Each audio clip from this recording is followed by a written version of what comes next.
18세기 초반만 해도요, 자연 상태에서 발견된 원소 한 20여 가지밖에 지나지 않았고요.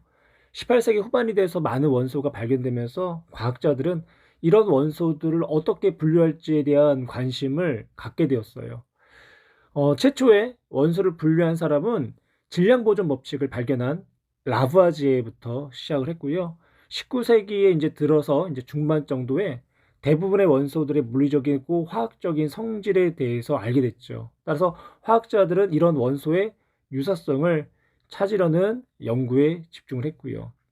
아래 보시면 데베라이너의 새쌍 원소설이 있죠. 그러니까 화학적 성질이 비슷한 세 쌍의 원소를 원자량 순으로 나열하게 되면 중간 원소의 원자량이 나머지 원소의 원자량의 평균 값과 같다라는 것을 알게 됐어요. 뭐 예를 들어서 리튬, 나트륨, 칼륨에서 리튬과 나트륨의 원자량이 각각 7과 39라고 한다면 그 중간에 낀 나트륨은요 7과 39를 2로 나눠준 평균값에 해당하는 23의 원자량을 나타낸다는 거죠. 그 다음 뮬렌지의 옥타브설이 있는데요. 옥타브설은 원소를 원자량으로 배열할 때 8개마다 화학적 성질이 비슷한 원소가 나타난다는 거예요. 그 다음 멘델레프의 주기율표가 있는데요.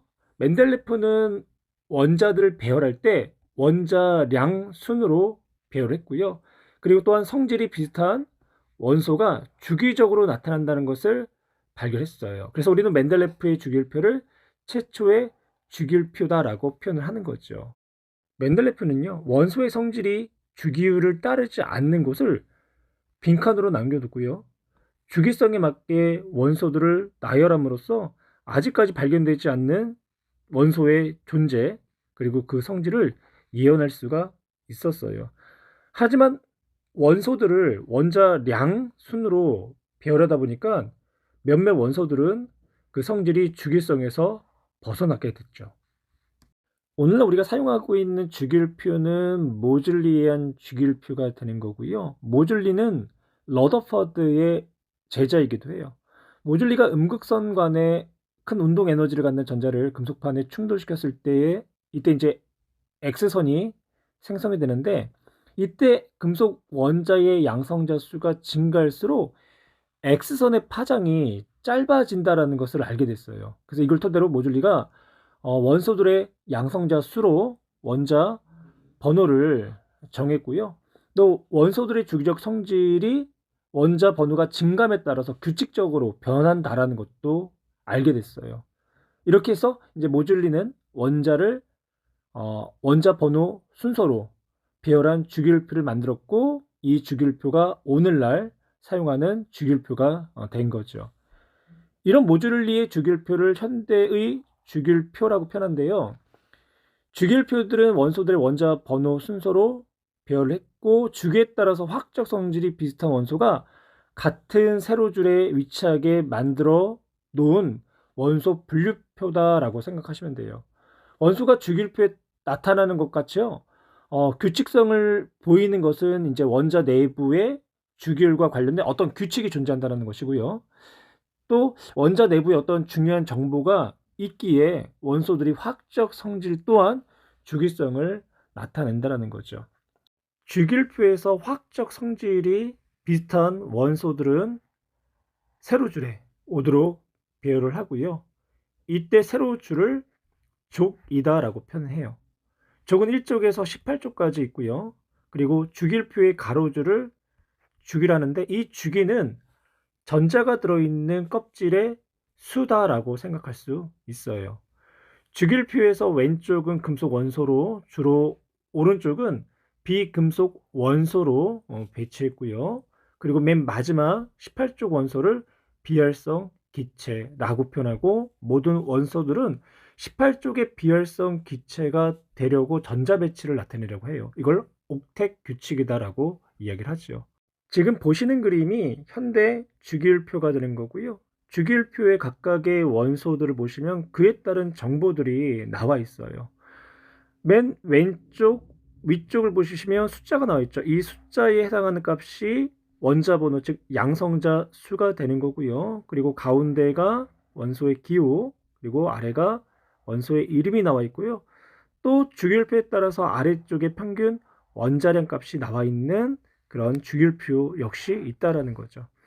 크게 보시면 원소들은 금속 원소, 중금속, 비금속으로 나타낼 수 있고요. 그리고 실온, 상온에서 상태가 고체, 액체, 기체 등이 있죠. 원소 번호가 크면 클수록 대부분이 다 고체 상태로 존재한다라는 것을 알 수 있을 거예요. 그리고 대부분이 금속 원소다라는 것도 알 수가 있고요. 주기율표는요, 보어의 원자 모형을 바탕으로 만들었다라고 생각을 하시면 돼요. 보어의 원자 모형에서 가장 안쪽 껍질을 K 껍질이라고 하죠. K 껍질 안에는 전자가 최대 2개가 들어가고요. 그 다음에 L 껍질에 전자가 8개, 그 다음 M 8개, 그 다음에 N 18개, 그 다음 O 18개, P 32개, Q 32개의 전자가 들어가는 걸 알고 있죠. 그러면 주기율표에서 1주기는요, 원자가 하나, 2개, 즉 전자가 2개까지 들어갈 수 있는 원소들을 나타냈고요. 그 다음 2주기에서는 8개, 그리고 3주기에서는 8개가 되죠. 그 다음 4주기, 5주기는요, 18개, 그래서 1쪽에서 18쪽까지 표현이 되어 있는 거예요.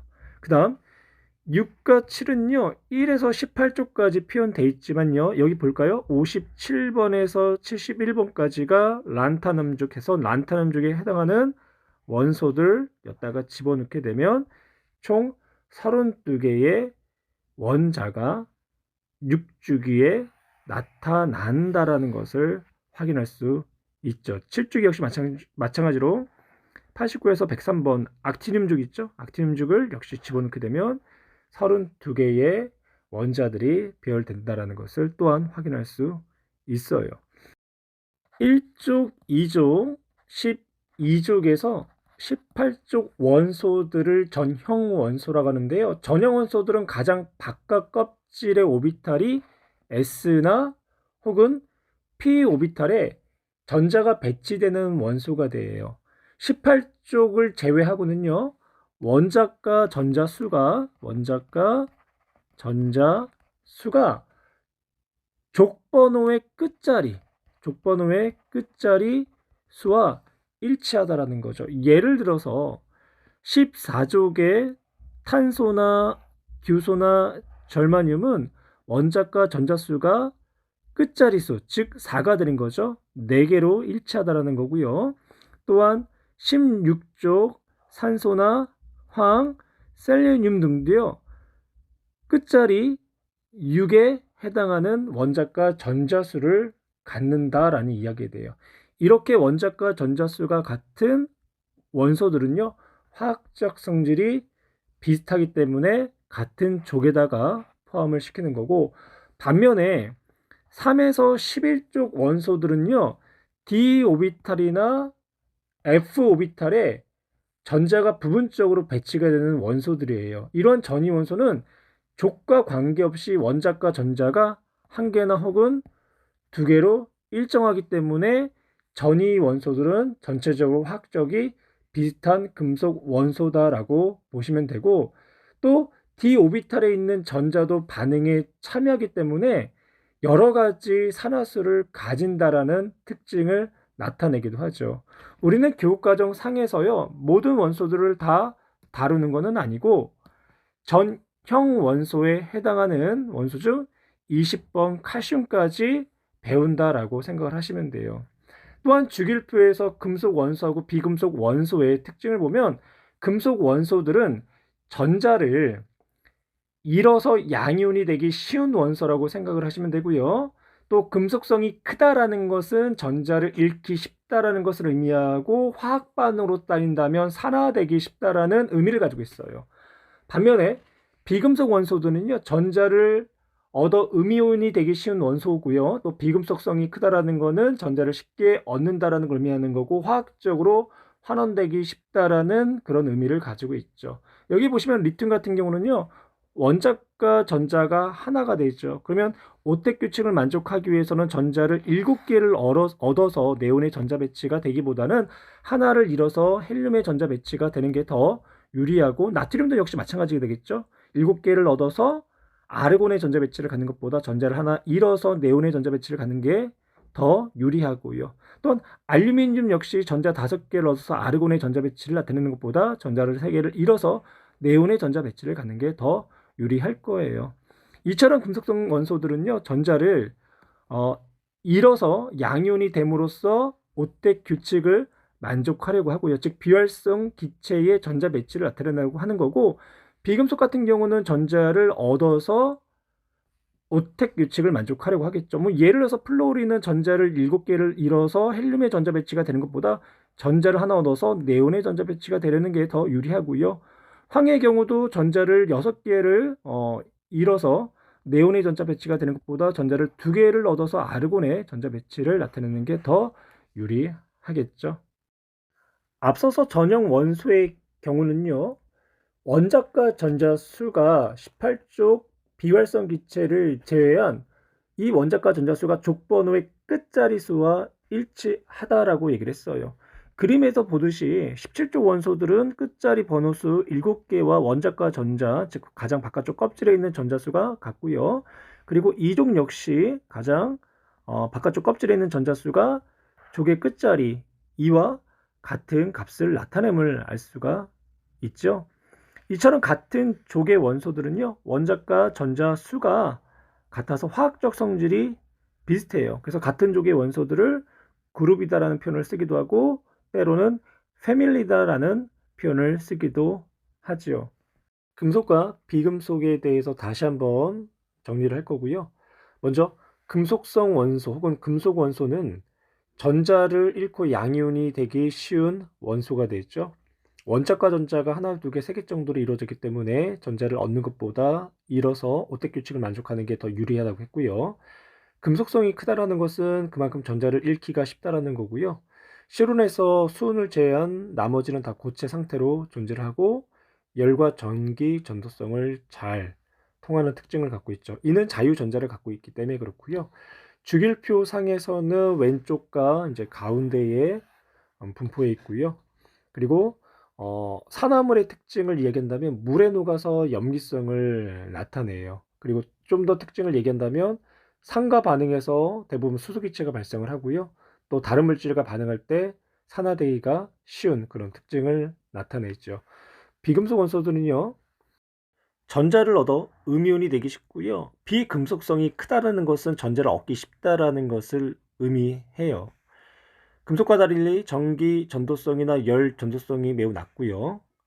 그리고 주기율표 상에서는 수소를 제외한 나머지가 다 오른쪽에 분포를 하고 있죠. 18쪽 원소는 비금속성 원소에 포함을 시키는데 비금속성을 갖지는 않고요. 산화물의 특징은 물에 녹아서 산성을 나타내고요. 또 실온에서는 브로민을 제외한 나머지가 기체하고 고체 상태로 존재를 한다라는 거. 그리고 다른 물질과 반응할 때는요, 환원되기가 쉬워요. 금속과 비금속의 경계에 놓여 있는 중금속이 있는데요. 보통 금속보다는 전기 전도도가 작고 비금속보다는 전기 전도도가 커서 금속과 비금속의 구분이 명확하지 않지요. 붕소, 규소, 절마늄, 이제 비소 등이 있고요. 여기서 규소하고요, 절마늄을 순수 반도체다라고 표현을 해요. 몇 가지 동족 원소들에 대해서 살펴볼 텐데요. 첫 번째는 수소를 제한 1족 원소 알칼리 금속이고요. 알칼리 금속은 2주기 리튬, 3주기 나트륨, 4주기 칼륨 등이 있어요.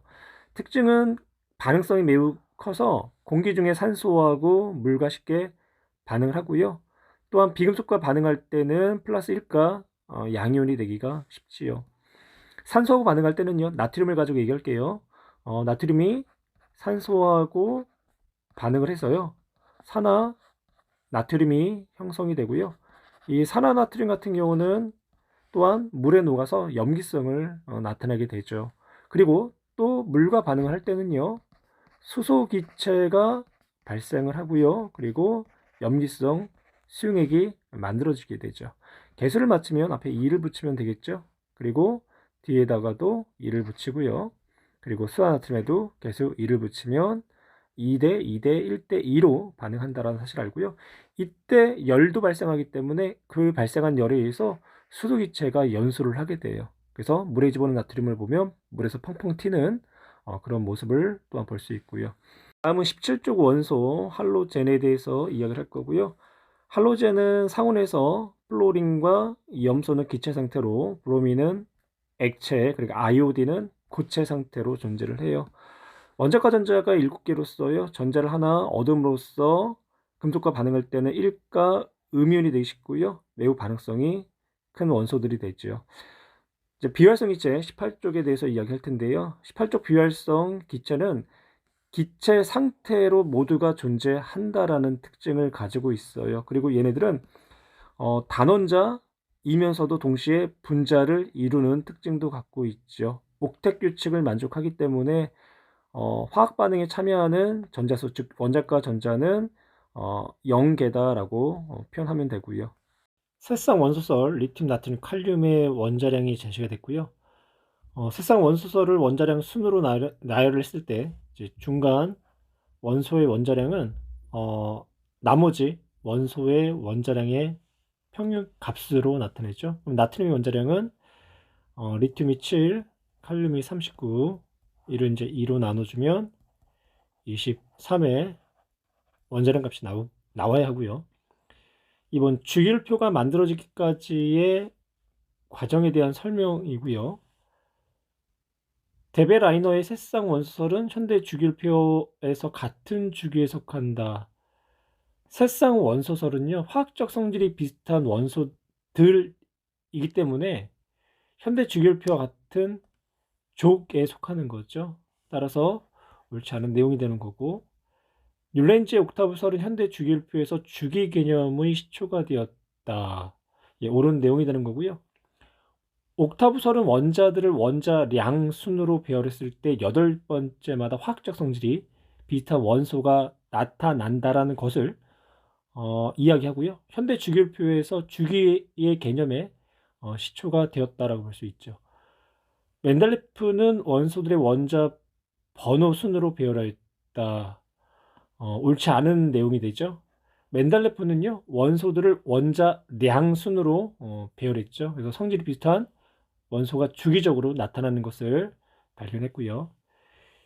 현대 주기율표에 대한 설명으로 옳은 것만을 보기 위해서 있는 대로 고른 것은 세로줄을 족, 그리고 가로줄을 주기라고 하죠. 원소들을 원자량 순서로 배열한 게 아니라 양성자 순으로 배열했죠. 즉 원자 번호 순으로 배열하였다라고 표현할 수 있고요. 같은 주기에 속하는 원소들은 화학적 성질이 비슷하다. 같은 주기가 아니라 같은 족에 속한 원소들이 원자과 전자수가 같아서 화학적 성질이 비슷하고요. 같은 주기에 속하는 원소들은 전자가 들어있는 전자 껍질수가 같다라고 표현을 해야 되겠죠. 주기율표를 계략적으로 나타난 모양이고요. A는 비금속인 수소, 그리고 B는 금속 원소를 통틀어서 나타냈고요. C는 중금속, D가 비금속, E는 비활성 기체가 되겠죠. A, B, C, D의 원소들은 금속 원소이다. 금속 원소는 B그룹만 금속 원소가 되고요. A와 B의 원소들은 이온이 될 때 전자를 잃는다. 예, 비금속 원소인 수소랑요, 금속 원소들은요, 이온이 될 때 전자를 잃고 양이온이 되고요. D의 원소들은 음이온이 되기 쉽다. D는 비금속 원소죠. 그래서 전자를 얻어서 음이온이 되기 쉽고요. E의 원소들은 실온에서 주로 고체 상태로 존재한다.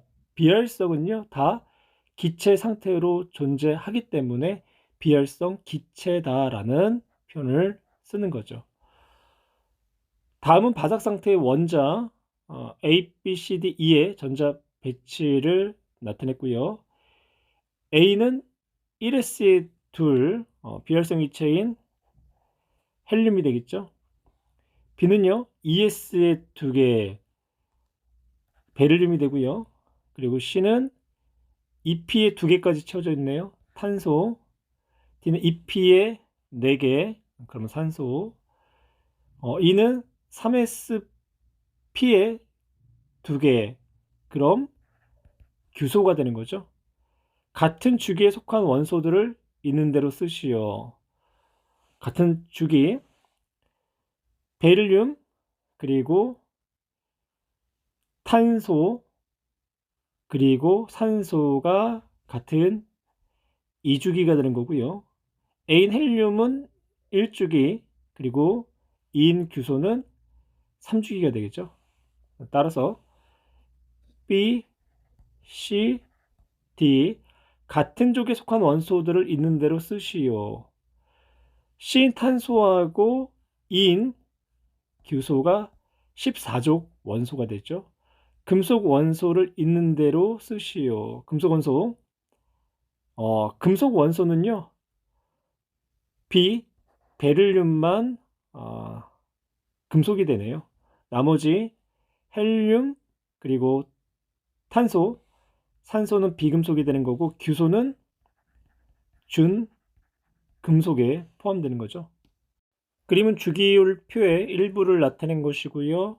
A에서 H는 임의의 기호 원소다라고 표현하고 있죠. A는 수소, C는 리튬이 되는 거고요. B는 헬륨, D는 산소, E는 인, F는 염소, G는 아르곤, 그리고 H는 칼슘이 되는 거죠. A에서 H를 금속 원소와 비금속 원소로 분류하시오. 금속 원소, 리튬, 칼슘이 되는 거고요. 나머지는 비금속 원소에 포함이 됐죠. 그래서 C하고 H가 금속 원소, 그리고 나머지는 비금속 원소가 된다. 가로 안에 알맞는 말을 쓰시오. C, 리튬은요, 모모의 전하를 띠는 모모의 이온이 되겠다. 플러스 1에 전하를 띠는 양이온이 되기 쉽고요. 플로린은요, 마이너스 1가의 전하를 띠는 이온이 되기 쉽죠. B와 G, B는 헬륨, G는 아르곤은요, 비활성 기체로 반응성이 거의 없죠. H, 칼슘은요, 모모의 전하를 띠는 모모의 이온이 되기 쉽다. 플러스 2가의 전하를 띠는 양이온이 되기 쉽고요. C와 D는 전자가 들어있는 전자 껍질 수가 같다. 전자의 껍질 수가 같다. 같은 주기인가라는 얘기죠. 그래서 C와 D, 리튬과 산소는요, 이 주기 껍질 수가 2개로 서로 같고요. 옳은 내용. C와 H, 즉 리튬과 칼슘은 원자과 전자수가 같다. 리튬은 원자과 전자수 하나, 그리고 칼슘은 원자과 전자수가 2개죠. 그래서 옳지 않고요. 홀전자수가 가장 큰 거는요, 인이 되겠죠. 인은 홀전자수가 3개가 되는 거고요. 따라서 옳지 않은 내용. DEF는 열과 전기 전도성이 크다. 열과 전기 전도성이 큰 원소는 금속이 되겠죠. 근데 DEF는 비금속이기 때문에 역시 옳지 않은 내용이 되는 거고요. 전자가 들어있는 오비탈 수는 G가 2보다 크다. G는 아르곤이 되고요. E는 인이 되죠. 그러면 G 아르곤부터 한번 표현해 볼까요? 아르곤은 1s의 전자가 2개, 2s 전자 2개, EPX에 2개, Y에 2개, Z에 2개, 그리고 3s에 2개, 3px에 2개, 3py에 2개, 3pz에 2개가 되죠. 이는요, 1s에 2개, 2s에 2개, 2px에 2개, 2py에 2개, 2pz에 2개가 들어가고 3s에도 2개. 반면에 3px, 3py, 3pz에 각각 하나씩 들어가죠. 하지만 오비탈 수는 아르곤과 인, 즉 E와 G는 9개로 동일하네요. 따라서 옳지 않은 내용이 되는 거고, B와 G, B는 헬륨, G는 아르곤이죠. 18쪽을 비활성 기체라고 표현하죠. 실온에서 기체 상태이기 때문에 비활성 기체다라고 표현하는 거예요. 따라서 옳은 내용.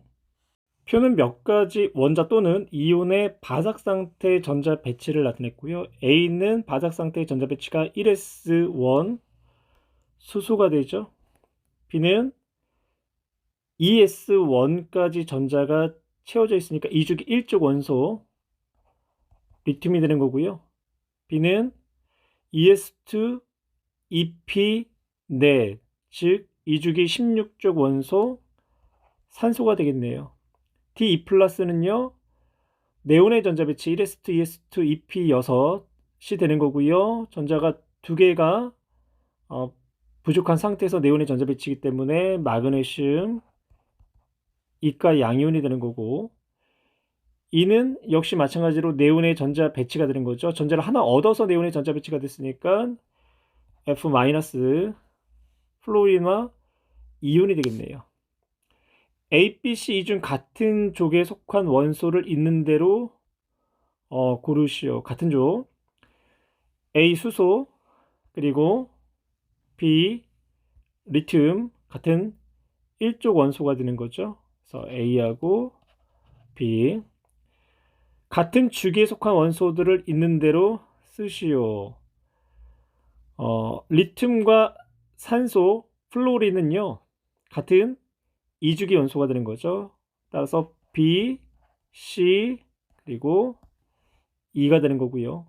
A, B, C, D 중 금속 원소는요, B, 리튬과 D, 마그네슘이 되는 거죠. D는 3주기 2족 원소다. D, 마그네슘. 그렇죠. 3주기 2족 원소, 옳은 내용이 되는 거고, B는 리튬, 알칼리, 금속이 되는 거고요.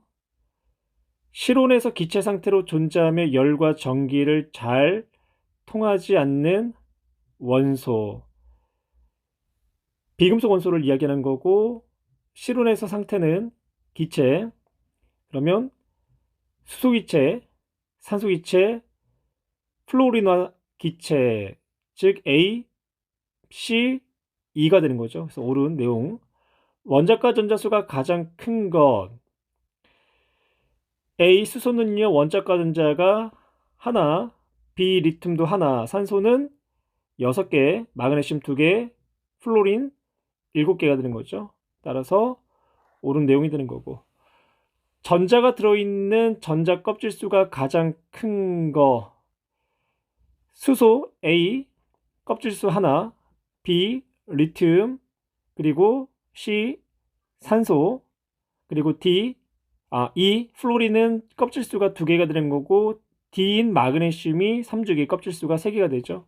역시 옳은 내용. 비활성 기체의 전자 배치를 갖는 B 이온과 C 이온의 전자 배치는 같다. B는요, 전자를 하나 잃어버림으로써 Li 플러스, 즉 헬륨의 전자 배치를 나타내죠. C 산소는요, 전자를 2개를 얻어서 OE 마이너스 네온의 전자 배치를 나타내는 거고요. 따라서 옳지 않은 내용. A, B, C, D 중 원자과 전자가 p 오비탈이 들어있는 원소는 이제 3가지가 된다. 원자과 전자가 p 오비탈에 들어있는 원소, 원자일 대로 한번 나타내 볼까요? A, B, C는 이미 원자 상태의 전자 배치가 되어 있고요. D는 3s2까지 전자가 들어있는 거죠. 마그네슘, 즉 원자 상태일 때는. 그리고 플로린 같은 경우는 2p5이 되는 거고요. 따라서 원자과 전자가 p 오비탈에 들어있는 원소는 C, 산소, 그리고 이 플로린 두 가지가 되겠네요. 그래서 옳지 않은 내용